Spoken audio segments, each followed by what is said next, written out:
What is going on, guys? Today we're going to be prepping the 240s to get ready for Dyno Day, which is this Sunday. We got some things we got to do. The car's almost there, but there's some things that we got to get done first. So first things first, we're going to be fixing the exhaust leak that we have on here.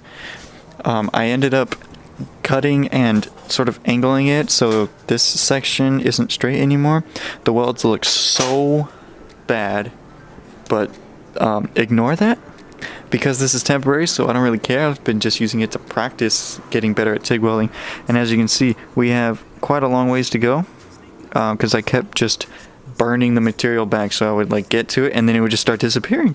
And then I had to build up and then try to make it work. And I mean, it's fine. Like, it'll work for what we need it to. When I ground it down, I guess I ground it down too much, and you could see right there we have a hole. And I believe that's the only hole. So I hope so.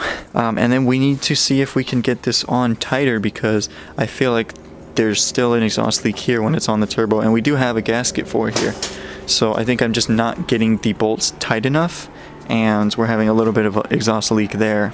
Other than that, I cut it down here and then sort of offset it a little bit, so instead of it just being straight, it goes and it curves away from the valve cover, so now we actually have more room between the valve cover, so this part isn't touching there, which is great. So we are doing an actual like exhaust in the future after it's tuned. The reason we're getting it tuned before is because it's not going to make a whole bunch of difference. It's actually going to make less power, because the way turbos work is the more back pressure, the harder it is to spool. So having this, it'll spool pretty quickly compared to having a full exhaust where there's some back pressure, so it takes just a little bit to spool up. I'm not sure exactly how much the back pressure is going to affect the turbo spooling. I don't think it's going to be that big of a deal, honestly, but when we do get the full exhaust, it will be making just a little bit less than what it's making now. And it's not going to matter, because the only sensors on the exhaust is the actual O2, the wideband. All that the exhaust tells the ECU is the wideband. It just tells it the air-fuel ratio. So we're going to be fine, because we'll still have a wideband. It'll be the same wideband and everything will be good. It might be a little bit further back on the new one. I'm not sure yet. We'll have to see where we can place it, because we still have to get our wastegate screamer pipe in, which I actually have right here. I mean, I thought that I would need a bend in it, but I don't, and that's unfortunate. So we have our wastegate down there, and the plan was to just have this go like that and have it come up, and then we're going to cut it and have like the teardrop effect on it when it sticks out the hood. So that's why I wanted the bend, but this section isn't long enough. So what we can do is we can either cut this side and then add it on here, and then we can get the effect we want. But at the same time, I don't have a hood, so I'm thinking that for now we just say fuck it, put it on. We get it to look decent, and if we have to make some cuts and then re-weld it, then we'll do it. But that's just to get so the exhaust from the wastegate is coming out. It's not just sitting in the engine bay. And we also have some exhaust wrap showing up. It's supposed to be showing up any minute now. So hopefully we can get that tonight, and we can get everything done tonight for the exhaust, and then we should be good. Because I think that's the last things that we need, really. So thankfully this just showed up. This is our exhaust wrap. We have to put it in a bucket of warm water and then wring it out and then start wrapping it along. And it came with some gloves, and it says to wear them because the stuff can make you itchy. I've never worked with this before, so this is my first time. So we're not wrapping like a long section. Like, this is probably like 2 feet. So hopefully it's not too bad, but we'll see. So the plan is to start at the top, wrap it around there, and then wrap it all the way down to here, and use the zip ties down here, because that'll look cleaner than using the zip ties up here. So I think that's what we're going to try to do, and we're going to see how far we can go, because this isn't like a straight cut, so we'll probably stop right around there. But get it wrapped down, and then we'll have some fun trying to get around that O2 sensor bung. I don't think it should be too bad, but then again, I've never worked on it, so let's see what we can do. So I'm not sure how long it's supposed to be in there for. I'm going to leave it in there for a couple minutes and pull it out and then start wrapping.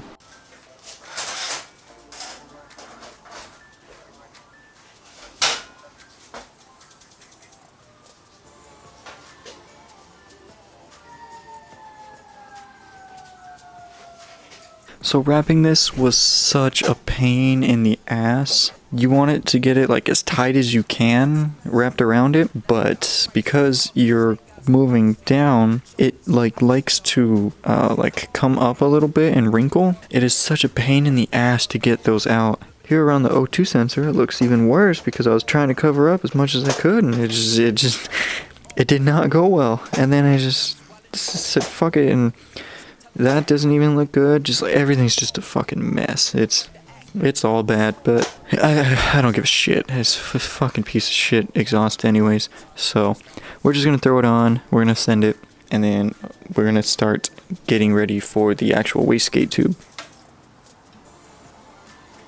So we now got the exhaust back in, and honestly, it does look pretty good. Like, I like it. It's a better look than the crappy $8 flexible 3-inch piece. I think that's how much it costs. It's pretty cheap. Looks a lot better like this. It looks a lot better. Now let me show you what I've been working on for the wastegate. So right here is our little screamer tube thing. I tried to get like the teardrop thing going, but this is a 45-degree bend, and they normally use 90s.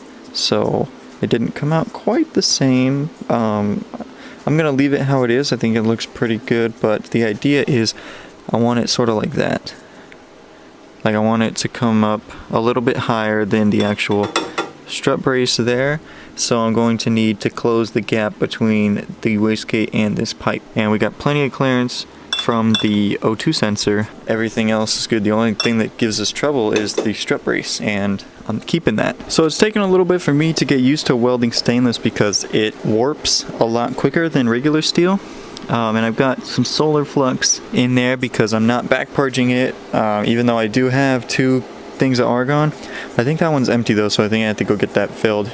And I don't have the 2-valve thing for that guy, and I don't have any plugs for it, so I just got some solar flux, and I've had to do it a couple times because I have to keep turning the part, and when it does that, it falls off. I mean, the welds themselves, they're not like amazing or anything, but just trying to figure out what settings work best for me. And it doesn't have to be perfect because we're exhaust wrapping this too, so it'll be hidden. And there we have our screamer tube. I mean, like, I'm actually happy with how it came out. I don't know if I'm gonna keep it like that. Like, I think that I'm going to redo it just because the welds are pretty alright, I guess. Like, down there, they're not the greatest. They're all kinds of fucked up there because I ended up making a huge hole, so I had to fill that. Everything else, like the welds on the back and stuff, everything looks pretty good.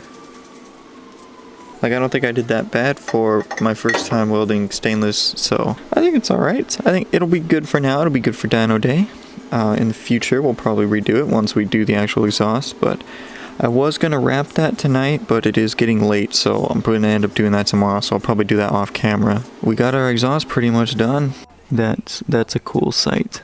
I like that. I'm real happy with that. So we actually got a good amount of things done today, some important stuff. Like I said, there's not really a whole lot left. I mean, the car's ready to dyno, so there's after this, I don't really think there's anything else. I think we're good. So I'll wrap the wastegate dump tube. I'll do that off camera. If everything goes well, the next video you guys are gonna see is gonna be her on the dyno, and I'm excited. But thank you so much for watching. Please leave a like if you did. Comment down below, what do you guys think that the 240 is gonna make on the dyno, and hit that subscribe button. I'll see you guys next time. Peace.